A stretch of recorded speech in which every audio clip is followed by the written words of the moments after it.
ব্লাউজটা দেখতে পাচ্ছ, এটা হচ্ছে 28 সাইজের ব্লাউজ, একজনের বিয়ের ব্লাউজ। তো এখনই আমি রেডি করলাম। আমি ভাবলাম আমার বন্ধুদের সঙ্গে এটা শেয়ার করি কীভাবে রেডি করলাম। তো চলো প্রথমে শুরু করা যাক। প্রথমে আমি সবগুলো পার্টে কিন্তু ফলস অ্যাটাচ করে নিয়েছি। দেখতে পাচ্ছ এটা হচ্ছে ছোটো রুকি, মানে আমাদের বডির একটা অংশ, ঠিক আছে।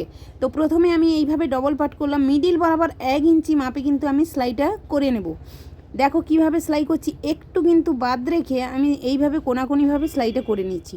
দুটোকে একই প্রসেসে দুটো পার্ট কিন্তু আমি একই প্রসেসে সেলাই করে নিলাম। বডির আর একটা পার্ট সেটা কিন্তু নিয়ে নেব। দেখো আমি সোজা করতে এমনই কিন্তু আসবে। মেন হচ্ছে তোমার খাপ যদি ভালো হয় তাহলে কিন্তু কাস্টমারের অভাব জীবনে হবে না, এইটা কিন্তু মাথায় রাখবে। দেখো ছোট সাইজটা সামনের দিকে হবে। দেখো আমি এই যে দেখাচ্ছি তোমাদেরকে, যেটা যেটা হচ্ছে চওড়া দিকটা সেটা কিন্তু অপর সাইডে হবে, কিন্তু ছোট দিকটা কিন্তু মুখের সাইডে হবে।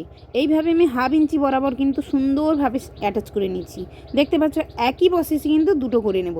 খাপ বারবার বলছি, খাপ যদি ভালো হয়, কাস্টমার চায় একটু খাপটা যেন সুন্দর হয়। তুমি চ্যাপটা খাপ করে দিলে সে কিন্তু আর ঘুরেও তাকাবে না, দ্বিতীয়বার আর তোমার কাছে আর আসবে না কিন্তু। আর দেখো খাপগুলো তোমাদেরকে একটু দেখাই কেমন এসছে। দেখো খুব সুন্দর এসছে। এরপর যে পার্টটা দেবো এস পার্ট, সেটাকে বলা হয় এস পার্ট। তো এস পার্টটা আমি নিয়ে চলে এলাম। এইভাবে দেখো কিভাবে অ্যাটাচ করছি। দেখো এর উপরে এইভাবে রাখলাম, রেখে কিন্তু এইভাবে 1/2 ইঞ্চি বরাবর পুরোটা কিন্তু সেলাই করে নেব। যেহেতু আমি ক্যামেরার একা ভিডিও করছি তাই কিন্তু এইভাবে মানে নিজেকে বন্ধ করতে হচ্ছে, নিজেকে তো একটু অসুবিধা হচ্ছে। তোমরা যাতে বুঝতে পারো আমি সেই কারণে একটু লং করে নিয়ে এলাম। ভিডিওটা অনেক বড় হয়ে যাচ্ছে, তবুও তোমরা যাতে বুঝতে পারো এই কারণে কিন্তু আমি চেষ্টা করছি। যাই হোক, এরপর আমরা যেটা জয়েন্ট করব এটা হচ্ছে কোমরপট্টি। কোমরপট্টিটা এর ওপরে রাখলাম, এইভাবে উল্টে দিলাম। সবসময় তোমরা জানো কোমরপট্টির একটা কোণ থাকে, কোণটা সবসময় মুখের সাইডে হবে। দেখতে পাচ্ছ আমি কিভাবে দিয়েছি। আর এর একটা চাপ থাকে, আমাদের যে ভেতরের যে কাপড়টা সবসময় বাম দিকে থাকবে, মানে নিচের দিকে দিয়ে আমি কিন্তু ওই কাপড়ের ওপর কিন্তু দেখতে পাচ্ছ কোমরপট্টির যে কাপড়টা ওর ওপর কিন্তু দুটো সেলাই দিলাম। একটা জিনিস তোমরা মাথায় রাখবে, একই প্রসেসে দুটো রেডি করলাম। এই যে কাপড়টা দেখতে পাচ্ছ এটা কিন্তু 4 ইঞ্চি কাপড় নিয়েছি, সোজা দিকে কাপড়টাকে রেখেছি, ওর ওপর কিন্তু আমি 1/2 ইঞ্চি বরাবর সেলাইটা করে নেব সবসময়ের জন্য। এই যে কাপড়টা আমি কেটেছি সোজা দিকে রেখেছিলাম, এই যে সেলাইটা দিচ্ছি না, এর ওপর সেলাইটা এইভাবে দিয়ে দিলে একটা পার্ট মুড়লাম, আবার একটা পার্ট মুড়ে দিলাম। যে আমরা যে সেলাইটা করেছিলাম ওই সেলাইটা যাতে দেখা না যায়, পুরোটাই কিন্তু এর ওপর সেলাইটা হবে, চাপ সেলাইটা। বোঝা গেছে? দুটো সেলাই দিয়ে দিলাম, খুব সুন্দর এসছে।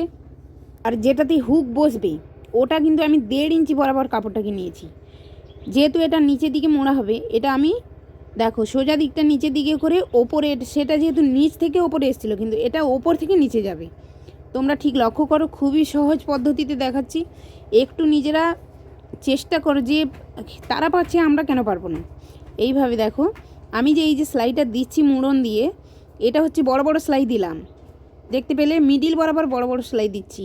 কেন কি যখন হেম হয়ে যাবে এটা কিন্তু আমি খুলে দেব। বোঝা গেছে? দেখো দুটো পাট আমার রেডি। সবসময় তোমরা লক্ষ্য করবে আমি এই যে এটাকে হেম করব, হেম করলে বড় সেলাইটা খুলে দেব। এই দুটো যেন সমান থাকে, মানে কোমরপট্টির কোণ আর ছোটো টুকির কোণ এই দুটো যেন সমান থাকে, কেউ বড় ছোটোর জন্য না হয়ে যায়, এইটা সবসময় লক্ষ্য করবে। বাড়তি কাপড়গুলো আমি কেটে দিলাম। এরপর যেটা তেড়চে পট্টি, মানে আমাদের গলার কাছে যে পট্টিটা আর কোমর পট্টি এই দুটো কিন্তু লাগাতে হবে। বোঝা গেছে? এই যে পট্টিটা এটা কিন্তু সোজা দিকটা আমি নিচের দিকে দিয়ে দিলাম, দিয়ে 1/2 ইঞ্চি বরাবর কিন্তু আমি সেলাইটা করে নেব। একটু বাড়তি রেখে কেটে দেবো, বাড়তি কিন্তু রাখতেই হবে। এর ওপর চাপটা দিয়ে দিলাম।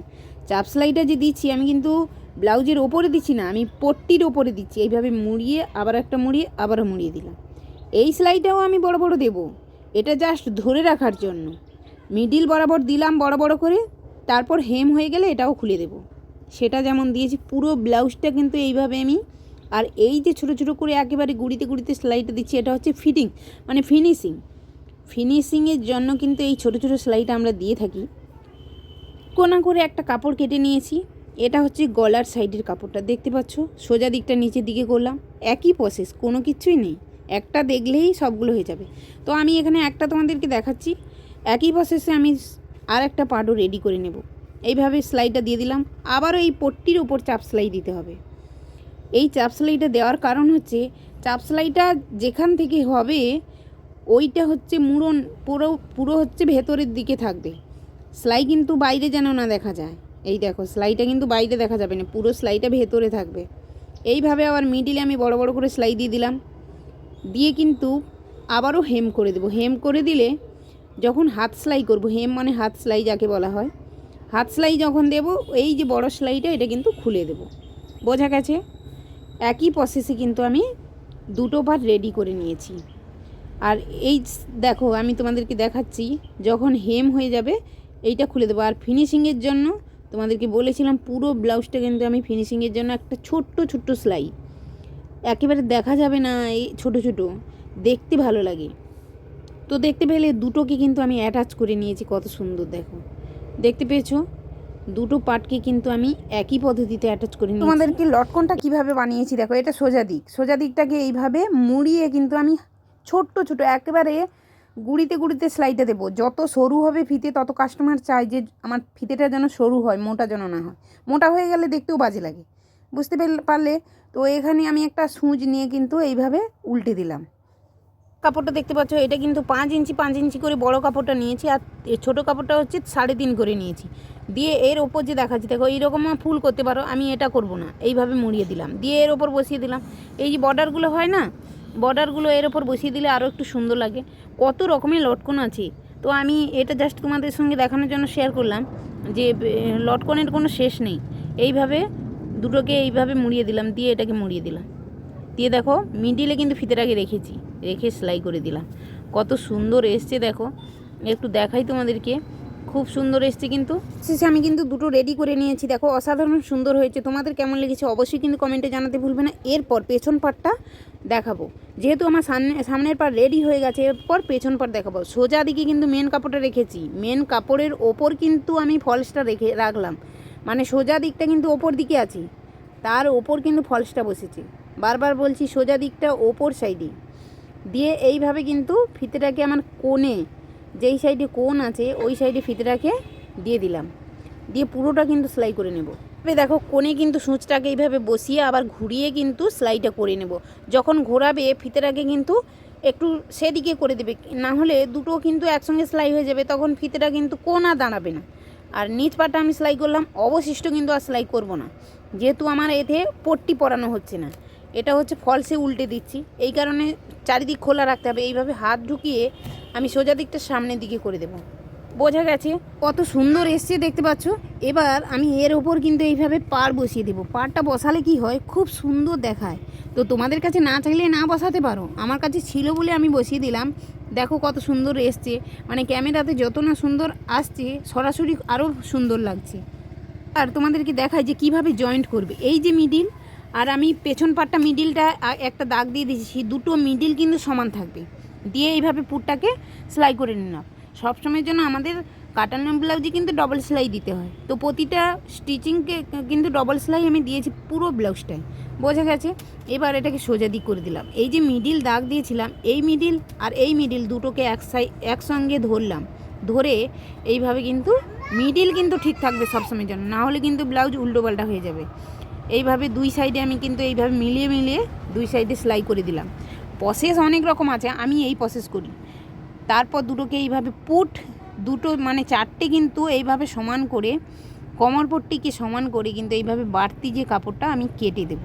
দেখো কেমন করছি, এইভাবে কেটে দিলাম। এরপর দেখো খুব সুন্দর চলে এলো। এবার হাতা আমি জয়েন্ট করব। হাতাটা তোমাদেরকে কিভাবে রেডি করেছি তোমাদেরকে আগে কিন্তু আমি শেয়ার করেছি, রানী রাসমণি হাতা কিভাবে বানাবে আমি কালকের কিন্তু ভিডিওতে ছেড়েছি। তো এটা দেখানোর কোনো দরকার নেই, কিভাবে জয়েন্ট করবে সেটাই আমি দেখাচ্ছি। বোঝা গেছে? কেন কি হাতাটা কিভাবে রেডি করেছি আমি কালকের ভিডিওতে দিয়েছি, তোমরা দেখে নিতে পারো। হাতাকে কিন্তু একই প্রসেসে এইভাবে আমি সেলাই করে নেব। সবসময়ের জন্য হাতা কিন্তু মিডিল থেকে, আমাদের যে মিডিলের একটা চিরকুট দেওয়া থাকে সেই মিডিল থেকে সেলাইটা হবে। এই সাইডে হয়ে গেল, আবার অপর সাইডে তোমাদের দুটো হাতা আমি এইভাবে অ্যাটাচ করে নিলাম। তারপর কিন্তু এটাকে আমি জয়েন্ট করব, এইভাবে ধরে দুই সাইডে কিন্তু জয়েন্ট করে নিলাম। ফিটিংস হয়ে গেছে। তো আমি এর ফিটিংস মাপটা তোমাদেরকে ভিডিওতে দেখিয়েছি, দেখে নিতে পারো। কেমন হয়েছে অবশ্যই কমেন্টে